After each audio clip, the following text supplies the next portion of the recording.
2 tahun Nabi Nuh bikin perahu, akhirnya Rabbi la tadharni fardan wa anta khairul warisin istaghfiru rabbakum innahu kana ghaffara yursilis samaa alaikum midrara. Hadirin wal hadirat Bapak Ibu yang berbahagia, meningkat kepada acara selanjutnya, yakni acara inti tausiah yang pertama yang insyaallah yang disampaikan oleh guru kita Syekhul Al-Mukarram, yakni Al-Ustaz Ahmad Sobari, pimpinan Pondok Pesantren dan Majelis Taklim Darul Jalalain, Kampung Lebak, Desa Karet, Kecamatan Sepatan, Tangerang, Banten. Dengan segala hormat, waktu dan tempat dipersilahkan kepada beliau. Shallu ala Muhammad.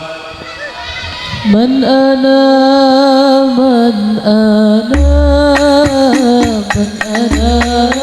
laulakum kaifa ma hum bukum kaifa ma huwakum man ana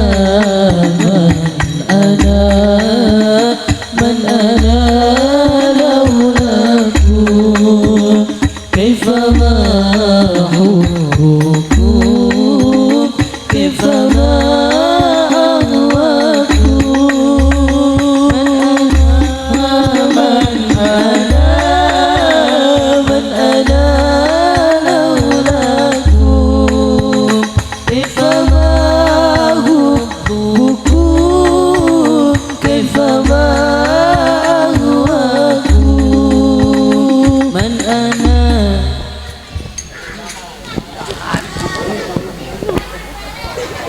Assalamualaikum warahmatullahi wabarakatuh.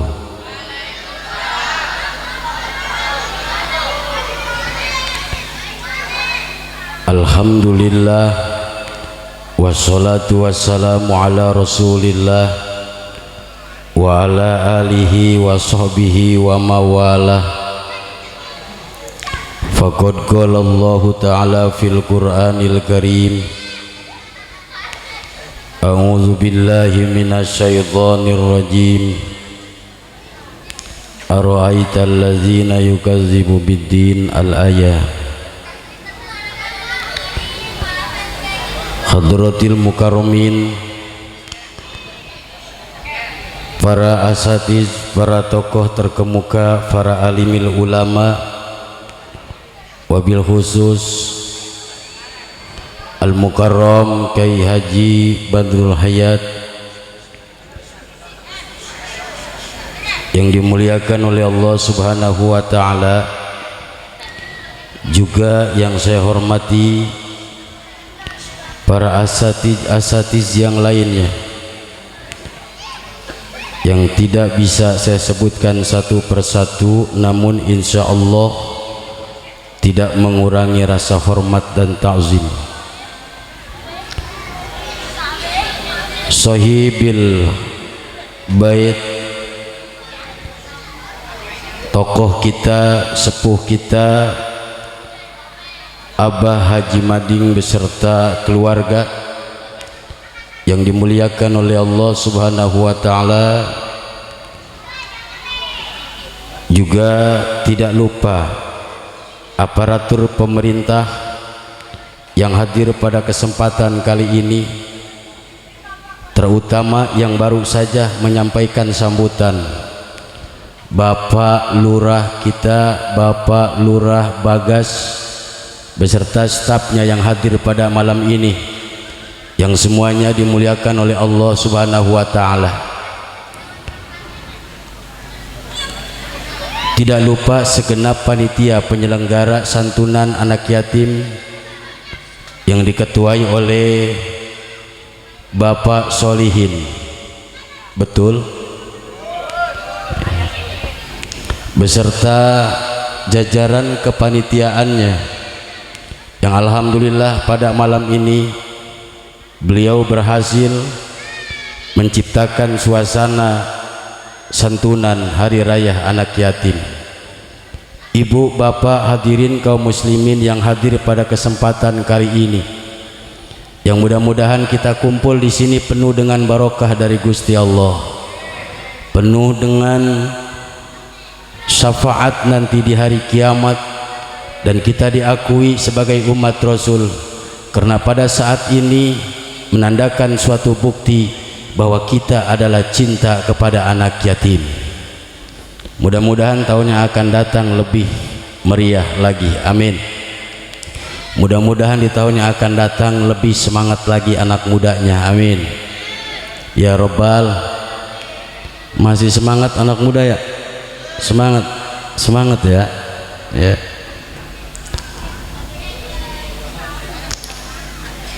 Selanjutnya puja dan puji syukur milik Allah Azza wa Jalla.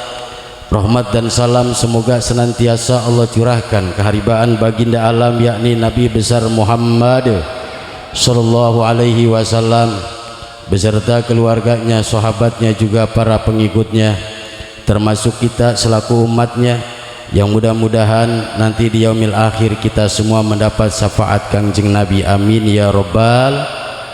Bil barokah malam 10 Muharram, kita bersama-sama sebelum acara kita lanjutkan, kita berdoa bersama-sama dengan memanggil nama Kangjeng Nabi. Ya Rasulullah salamun alaik, ya Rafi'az zani wal daraji, ya Rasulullah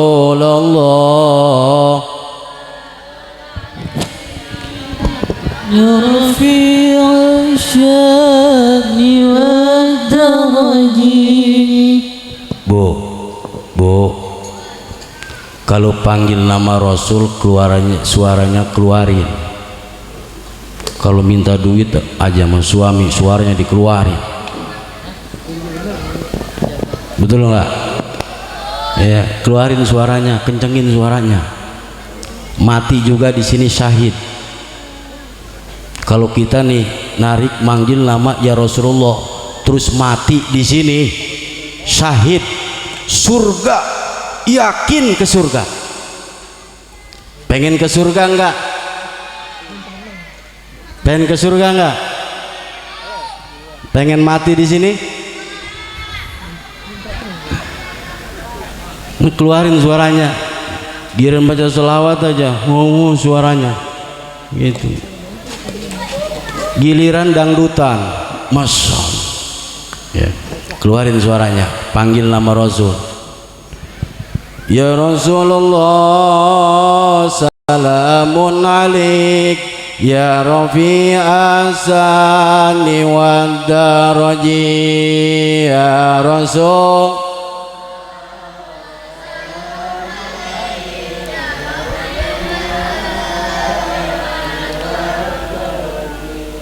Ini belum semuahan ibu-ibu nih, belum semuahan. Yang kagak dikeluarin suaranya kita doain pulang dari sini nyampe ke rumah. Suaranya keluarin ya, keluarin ya, ceng, keluarkan suaranya. Rasul sangat cinta, Rasul sangat gembira, Rasul sangat senang kalau ada umatnya panggil nama Rasul dengan suara yang keras dan merdu. Ya Rasulullah salamun alaik, ya Rafi'az zani wad daraji, ya Rasul. Salamun alaik, ya Rafi'az sya'ni wad daraji. Ahlu baitil Mustafa tuhuri, hum umanil ardi fadzakiri, ya Rasulullah. Salamun alaik, ya Rafi'az zani wad daraji. Rabbi fanfa'na bibarakatihim wahdinal husna bihurmatihim ya Rasulullah Salamun alaika ya Rafi'as wa amitna fi tariqatihim wa mu'afatim minal fitani ya Rasulullah Salamun alaika ya Rafi'as sani wad daraji. Saya nggak panjang lebar. Ini malam 10 Muharram. Subhanallah, malam 10 Muharram. Yakin udah pasti turun hujan. Makanya kalau hajatan jangan 10 Muharram ya. Gitu. Kenapa? Kalau tanggal 9 Muharram, tanggal 10 Muharram itu diturunkan hujan oleh Gusti Allah. Al-Imam Ghazali dalam beberapa kitab menyatakan bahwasanya Allah Subhanahu wa taala menciptakan langit dan bumi itu adalah bulan Muharram, dan juga Allah menciptakan air hujan yaitu bulan turun air hujan ke alam dunia itu pun sama bulan Muharram. Maka pantas saja kalau bulan Muharram itu banyak sekali Allah turunkan hujan. Jangan-jangan daerah Tangerang, daerah Jakarta biasanya bulan Muharram dilanda oleh Gusti Allah kebanjiran, dan di mana-mana banjir itu kebanyakan bulan Muharram. Ada satu lagi, kenapa bulan Muharram adalah bulan banjir di alam dunia? Jakarta banjir, dan di mana-mana di bulan Muharram biasanya bulan yang penuh dengan kebanjiran. Kenapa? Ingat sejarah Nabi Nuh. Bu, kenal nggak sama Nabi Nuh? Kenal nggak? Kenal nggak? Tahu nggak Nabi Nuh? Nabi Nuh itu diutus oleh Gusti Allah setelah Nabi Adam, diteruskan oleh Nabi Sis, dari Nabi Sis dan ke anak-anaknya diteruskan oleh Nabi Idris. Setelah zaman Nabi Idris diteruskan oleh Kangjeng Nabi Nuh alaihissalam, diutus oleh Allah ke permukaan alam dunia ini, membawa iman dan takwa, menyeru kaumnya iman ke Allah, iman ke Nabi Nuh sebagai utusan Allah.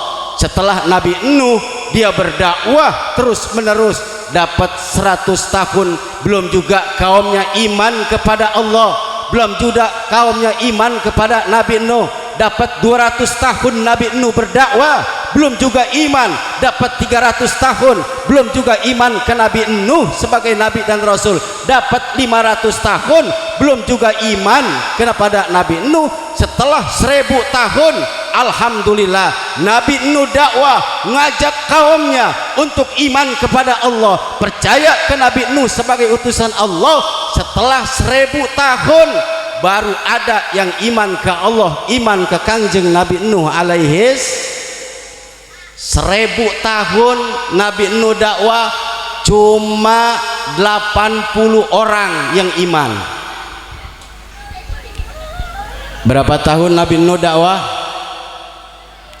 Woi, berapa tahun Nabi Nuh dakwah? 1000 tahun. Yang ikut sama Nabi Nuh cuma 80 orang. Masya Allah. Lah kita baru dakwah ngajak orang baru 20 tahun, yang ikut 20 orang udah putus semangat. Nabi Nuh dakwah ngajak kaumnya 80 orang, 1000 tahun Nabi Nuh dakwah. Maka salah satu nabi yang paling terpanjang umurnya di alam dunia adalah Nabi Nuh. Nabi Nuh umurnya 1000 tahun lebih. Berapa? Di sini ada orang Lebak umurnya 1000 tahun lebih.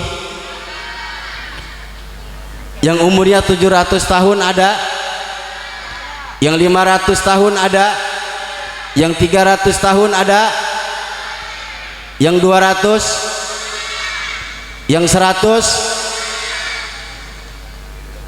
yang 50. Ibu pengen umurnya 200 tahun? Siapa yang pengen umurnya 1000 tahun? Siapa? Ngacung. Malam ini kita doakan mudah-mudahan umurnya 1000 tahun. Makan di situ, minum di situ, mandi di situ, berak di situ, kencing di situ. Mati enggak, hidup enggak? 1000 mau enggak, Bu? Daripada begitu enakan hidup apa enakan mati?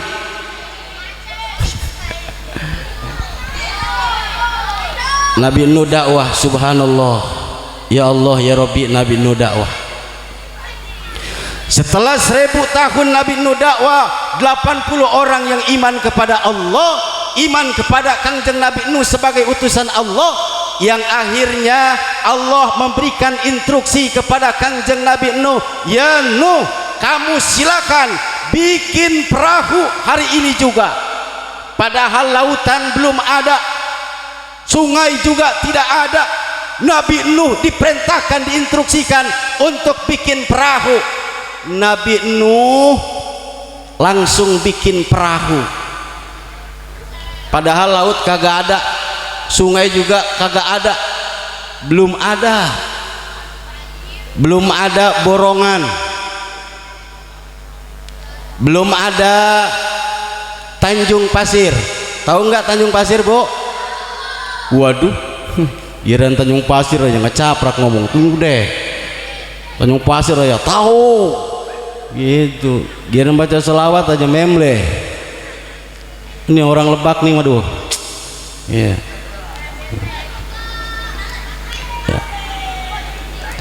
Akhirnya Nabi Nuh bikin perahu, dibikin perahu. Istri Nabi Nuh, Siti Wailah, dia menyatakan, apa kata istrinya yang tidak iman ke Allah, tidak iman kepada suaminya sebagai utusan Allah? Saudara-saudaraku, kata istrinya.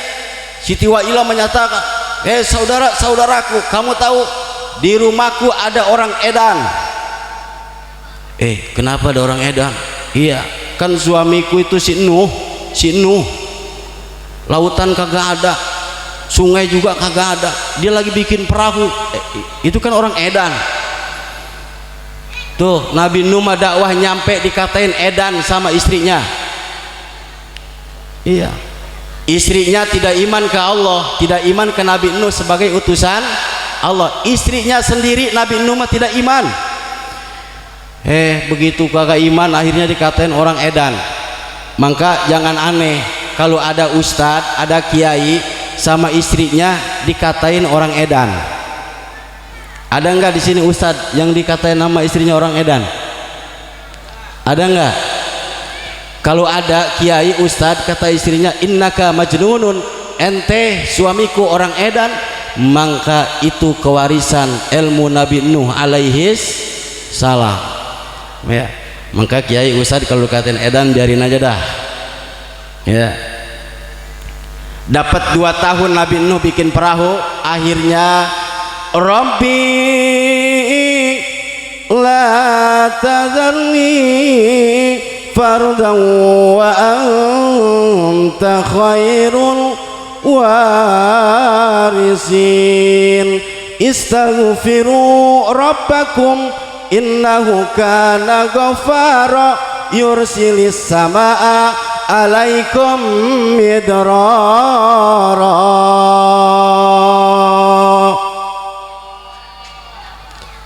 Akhirnya dapat 2 tahun Nabi Nuh bikin perahu. Akhirnya Nabi Nuh dakwah yang terakhir ke kaumnya, hei kaumku, pada saat ini istaghfiru rabbakum, istighfarlah kamu, minta maaf ke Gusti Allah, imanlah kamu ke Allah, percayalah kamu kepadaku sebagai nabi dan rasul. Akhirnya kaumnya tetap tidak percaya. Akhirnya yang iman ke Nabi Nuh yang jumlahnya 80 ikut dengan Nabi Nuh. Pada saat itulah azab Allah, pada saat itulah musibah yang Allah turunkan dari atas langit, yang Allah keluarkan dari bumi. Air Allah keluarkan dari bumi, air Allah turunkan dari atas langit. Langsung saja pada saat itu umat kaum Nabi Nuh tenggelam dengan banjir yang maha dahsyat. Itu terjadi bulan Muharram. Maka hati-hati bulan Muharram, hati-hati, jangan main di pinggir kali, jangan main di pinggir laut, udah jangan ke Tanjung Pasir dulu. Tuh musibah dari atas langit turun hujan, deras hujan dari bumi Allah turunkan. Karena kalau siksaan sudah turun kepada kaum-kaum nabi-nabi yang purbakala, itu dari atas, dari bawah turun. Nggak ada bedanya kaum Nabi Lot diturunkan siksaan oleh Allah, nggak ada bedanya kaum Nabi Soleh diturunkan siksaan oleh Allah. Api dari atas, api dari bawah, Allah tampilkan, sehingga itulah azab dan siksaan. Ya. Ini terjadi bulan Muharram. Inilah sejarah Muharram. Ini banyak kejadian Muharram yang belum dijelaskan. Kejadian Nabi Musa ada yang kejadian di bulan Muharram. Kejadian Nabi Isa ada bertepatan dalam bulan Muharram. Inilah istimewanya bulan Muharram. Maka bulan Muharram adalah bulan yang hasibu anfusakum qabla an tuhasabu, adalah bulan yang kita harus menintrospeksi diri kita sehingga kita selalu bertobat ke Gusti Allah Subhanahu wa ta'ala. Lantas gimana itu kaum Nabi Nuh?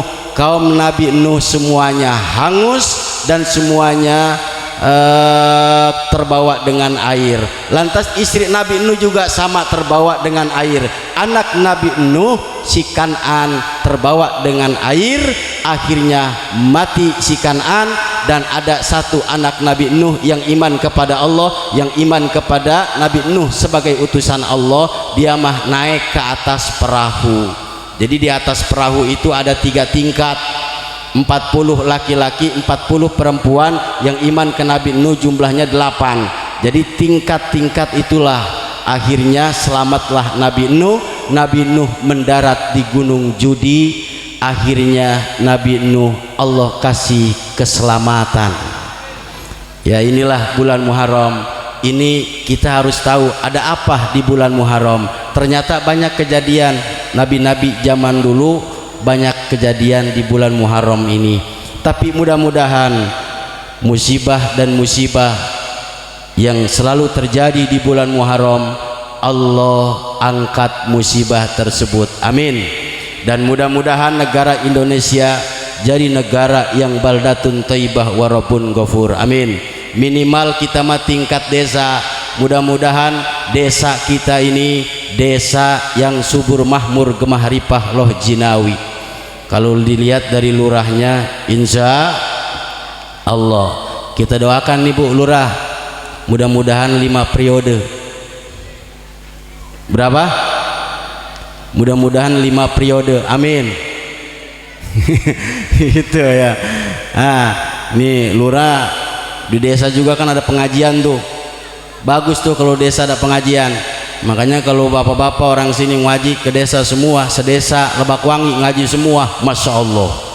Tuh desa penuh dengan jamaah hadir. Jarang-jarang lurah ngadain pengajian, jarang-jarang gitu ya, jarang-jarang. Di desa jarang ada pengajian. Dulu di Pisangan ada pengajian sebulan sekali, sekarang udah kagak kayaknya.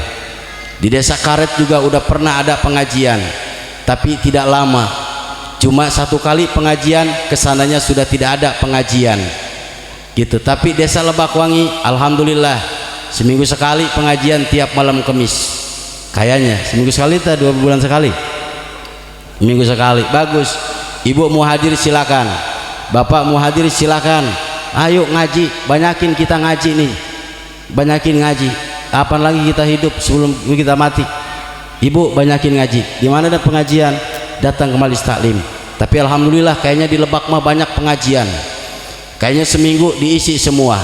Ada yang reboan, ada yang kemisan, ada yang jumatan, ada yang sabtuan, ada yang mingguan, ada yang senenan. Dasar si bangke semua gitu ya. Nah ini ya, ayo ngaji, banyakin ngaji mama siapa aja, nggak harus sama ustad ini, dah ustad ono begitu lah, ustad ini begitu, jangan. Ngaji, yang penting kita ngaji. Hadirin kaum muslimin rahimakumullah, itulah sejarah bulan Muharram. Mudah-mudahan jamaah yang ada di sini semuanya diberkati, dirahmati, dan kita termasuk orang yang selalu mencintai kepada anak yatim, sebab Kangjeng Nabi pun termasuk yatim, lahir ke alam dunia sudah tidak ada sang bapa Sayyidina Abdullah. Maka salah satunya miftahul jannah hubal yatama wal masakin, kuncinya surga adalah cinta kepada anak yatim dan cinta kepada fakir miskin. Hadirin kaum muslimin, itu saja yang bisa saya sampaikan. Mohon maaf atas segala kekurangan dan kesalahan. Hadanallahu wa iyyakum ajmain. Assalamualaikum warahmatullahi wabarakatuh.